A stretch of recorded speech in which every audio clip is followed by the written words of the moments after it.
سر میرا نام عارف اللہ ہے. کہاں سے تعلق رکھتے ہیں آپ؟ سر میرا تعلق لکی مروت سے ہے. اچھا، لکی مروت یہ اسی بنو ڈویژن کا ہی ڈسٹرکٹ ہے جس کا مرجڈ ہونے کے بعد شمالی وزیرستان بھی آپ ایک ڈسٹرکٹ ہے بنو ڈویژن کا، تو لکی مروت سے یہاں پر ہیں. تو آپ اس کالج میں کب سے پڑھ رہے ہیں؟ سر میں 2018 سے اس کالج میں پڑھ رہا ہوں سر. اچھا، 2018 سے. جی سر. یعنی 8 کلاس سے آئے ہیں؟ جی سر 8 کلاس. تو شمالی وزیرستان کا جب نام لیتے ہیں تو ایک ڈر اور خوف کی علامت سمجھا جاتا ہے ابھی بھی پاکستان میں. تو آپ کو کسی قسم کا خوف نہیں ہوا؟ آپ کی فیملی نے یہ نہیں کہا کہ آپ سیٹل علاقے میں بڑھیں، پشاور میں اچھے سکولز ہیں، ٹھیک ہے، اسلام آباد میں اچھے سکول، اس طرف جائیں، آپ نے یہی کالج چوز کیوں کیا؟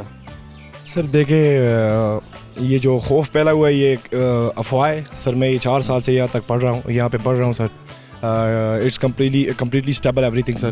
اور رہی میرے فیملی والوں کی بات تو میرا سر یہ خود شوق تھا کہ میں کیڈٹ کالج میں جاؤں اور وہاں پہ پڑھوں. سر وزیرستان کی جہاں تک بات ہے تو سر تو everything is normal over here سر.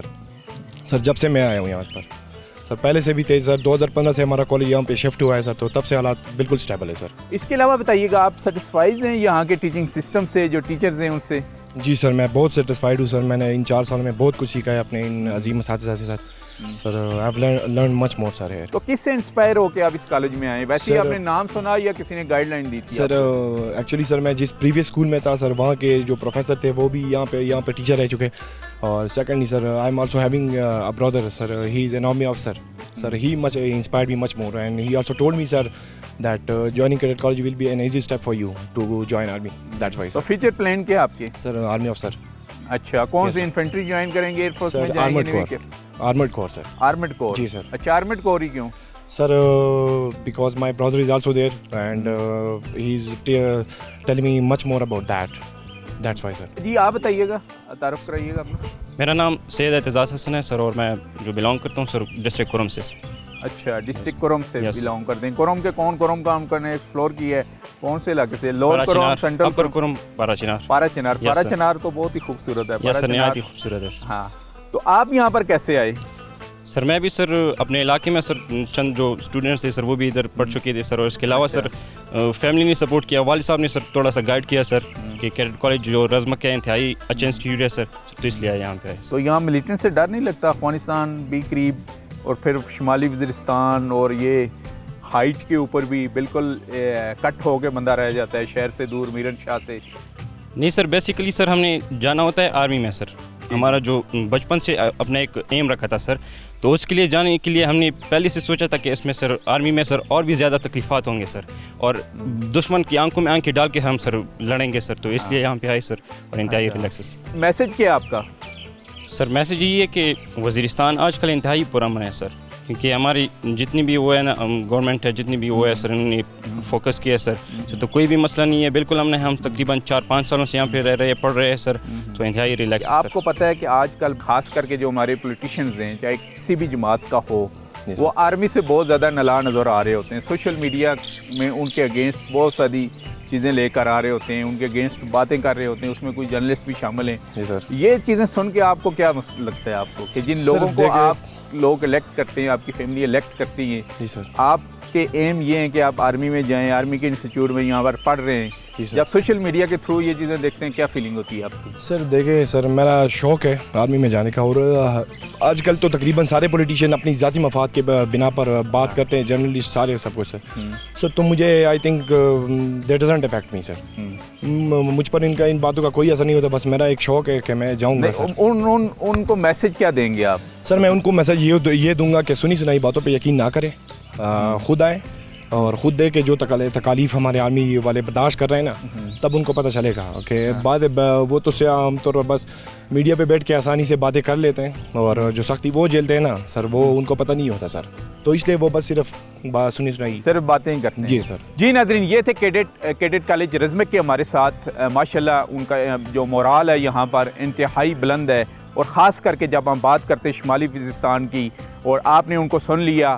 یعنی ہم اوورال آپ سے بتاتے آ رہے ہیں کہ ہم جتنے بھی پاکستان کے اندر خاص کر کے ملٹری کالج ہیں یا کیڈٹ کالج ہیں، ہمارے سب یہ جو یوتھ ہے یہ چاہ رہی ہیں کہ 75% ان کی یہی خواہش ہوتی ہے کہ وہ آگے چل کے پاک آرمی کو جوائن کریں.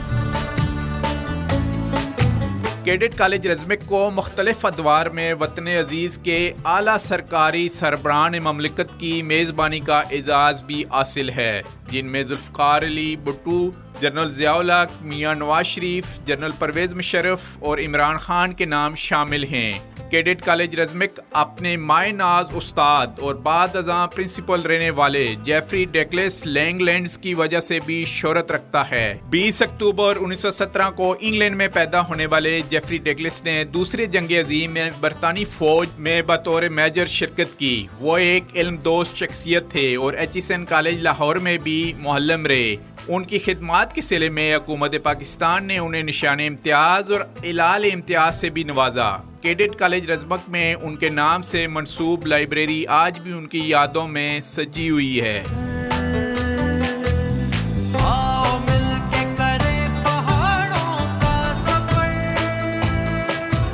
جی ناظرین، کیڈٹ کالج رزمک کے موسٹ سینئر فیکلٹی ممبر اور ڈائریکٹر سٹڈیز امایون خان صاحب ہمارے ساتھ ہیں۔ جی سر، سب سے پہلے ہمیں بتائیے گا کیڈٹ کالج رزمک کی ذرا ہسٹری، کب اس کا افتتاح ہوا اور کون سی وہ مشہور شخصیت تھی جس کا یہ آئیڈیا تھا کہ شمالی وزیرستان میں کیڈٹ کالج رزمک بنایا جائے؟ سر 1973 میں جب شہید ذوالفقار علی بھٹو نے شمالی وزیرستان کا دورہ کیا تو اس وقت اس نے یہ محسوس کیا کہ یہاں پر ایجوکیشن کی کمی ہے، ان کو ایجوکیشن دینے کی ضرورت ہے، تو اس نے 1973 میں کیڈٹ کالج رزمک کا اعلان کیا۔ بعد میں 1978 میں کیڈٹ کالج رزمک سٹارٹ ہو گیا اور ابھی ہمارے 43 ایئرس ہو گئے جو ہم ان کو پروڈکشن دے رہے ہیں۔ ہمارے کیڈٹ فارغ ہو رہے ہیں، مختلف فیلڈ میں جا رہے ہیں، اور خاص کر ایجنسیز میں پہلے تو تمام ایجنسیز میں ان کا جو کوٹا تھا وہ 60% اور 40% ٹوٹل کے پی کے لیے تھا۔ ابھی جو ہے نارتھ، خاص کر نارتھ وزیرستان کے لیے آؤٹ آف 140 سیٹس میں ان کے 50 سیٹس ہیں، اور نارتھ کے اور ساؤتھ کے کسی گاؤں میں چلے جائیں تو کیڈٹ کالج رزمک کی یہ کنٹریبیوشن ہے، یہ ہماری سکسیس سٹوری ہے، ہر گاؤں میں آپ کو ملے گی۔ اچھا سر، سب سے پہلا جو پرنسپل تھا کیڈٹ کالج رزمک کے وہ کون سے تھے؟ بورڈ آف گورنرز میں کون کون سی مشہور شخصیات شامل رہی ہیں یہاں؟ سب سے پہلے تو جو کالج سٹارٹ ہو گیا تو اس میں چودھری انور علی صاحب تھے، فاؤنڈر پرنسپل تھے۔ پھر اس کے بعد جی ڈی لنگلینڈ صاحب آ گئے، 10 سال اس نے گزارے، وہ پورا سیٹ اپ اس نے دیا۔ اور وہ اس وقت کیپٹن تھے کہ میجر تھے برٹش آرمی میں؟ برٹش آرمی میں وہ میجر تھے، اور وہاں سے ریزائن کر کے انہوں نے کہا کہ میں ایجوکیشن سیکٹر اور کیڈٹ کالج رزمک کو ہی جوائن کروں گا، اپنی ولنگ سے آئے۔ بالکل، کیونکہ یہاں پہ اس کو اس میں زبان میں کہتے ہیں کہ یہ چھوٹا لندن ہے۔ جب وہ ادھر آئے اور یہاں لوگوں کی ایجوکیشن کی کمی اس نے دیکھی، پھر اس نے کنٹریبیوشن دیکھی کہ واحد یہ کالج ہے کہ اس کی کنٹریبیوشن چھوٹے لندن کا کس نے خطاب دیا تھا، کس نے اس کو کہا تھا؟ یہ جتنے بھی برٹش گورنمنٹ والے جو بھی آتے ہیں ٹیم میں، لیکن سب سے پہلے جی ڈی لنگلینڈ صاحب نے پہلے جب کالج انٹر ہو گئے اور اس نے سب کچھ دیکھ لیا تو اس نے کہا کہ یہ چھوٹا لندن